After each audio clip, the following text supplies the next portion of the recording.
In today's video, I'm going to teach you how to navigate and make the most out of your Miro experience. Miro, as some of you might know, is a powerful online collaborative whiteboard platform designed for teams to work together, share ideas, and create visual content. Whether you are working on a complex project or just brainstorming, Miro can be a convenient tool in fostering innovation and seamless workflow. By the end of this tutorial, you'll feel comfortable maneuvering through the basics of using Miro, particularly focusing on how to access, navigate your boards, and perform simple actions like undoing and redoing edits.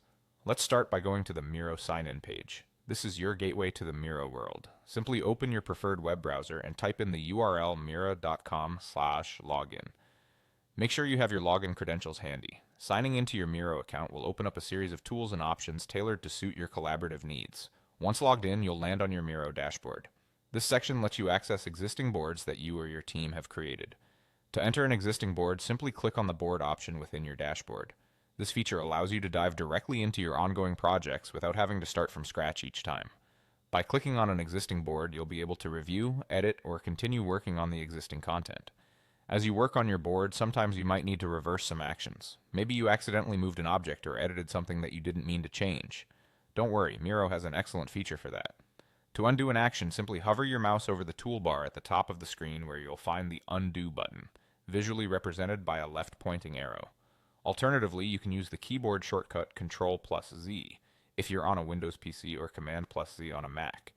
This convenient feature allows you to quickly roll back any last-minute changes without hassle.